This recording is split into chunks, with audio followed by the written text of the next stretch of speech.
Untold, the integration question nobody is asking about Black families. Millions of people are questioning their family history right now. I'm Basija Pajay, a social diagnostician, cultural analyst, and American Indian chief. I help Black women navigate this massive identity shift with evidence, curiosity, and critical thinking because everyone deserves to know the story they're carrying. We've been taught that integration solved America's greatest social problem. But what if integration didn't create what came next? What if it revealed something that had been there all along? The question changed everything for me because the more historical records I studied, the less conventional story explained. Most conversations about the civil rights movement began the same way. Legal victories, expanded opportunity, the end of segregation, and those victories mattered. But history is rarely one-dimensional. Sometimes moving one system doesn't immediately create something healthy. Sometimes it exposes what another system had been holding together all along. So here's the question I began asking. If integration created greater opportunities, why did Black women increasingly enter higher education while Black men lagged behind? Why did women become expected to carry more of the economic and emotional weight inside these families? Those questions deserve investigation. When I began comparing historical data, several patterns stood out. Manufacturing jobs declined across American cities during 1960s and 1970s.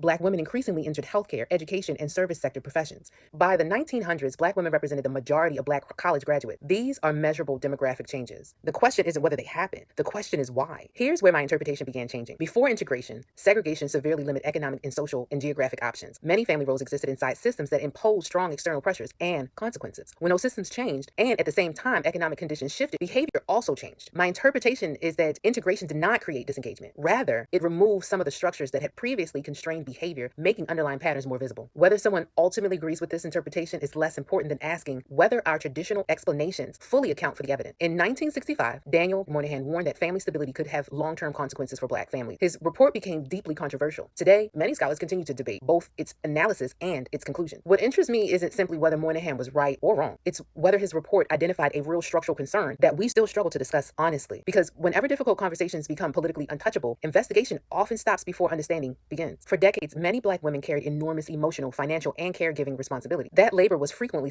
celebrated as strength, but strength should never become an excuse for expecting someone to carry burdens indefinitely. If resilience becomes mandatory rather than chosen, we should ask what conditions made that necessary. For the Indigenous women whose identities were altered through classification, removal, and colonial policies, these questions become even more layered. Many inherited not only economic burdens, but disrupted cultural memory, fractured kinship systems, and identity shaped by institutions than ancestry. That's why this conversation isn't only about Black history. It's about what happens whenever systems reshape families, identities, and memory across generations. I didn't arrive here because I wanted to challenge history. I arrived here because history kept refusing to fit the stories I'd inherited. Every archive raised another question. Every census record challenged another assumption. Eventually, I realized my responsibility wasn't to defend a narrative. It was to follow the evidence wherever it led. So maybe the question isn't whether integration succeeded or failed. Maybe the better question is what became visible once segregation no longer concealed it. Because sometimes freedom doesn't create new realities. Sometimes it reveals the ones we've never been willing to examine. If you're ready to begin that journey, and I'll send you the 9-step cultural reclamation blueprint.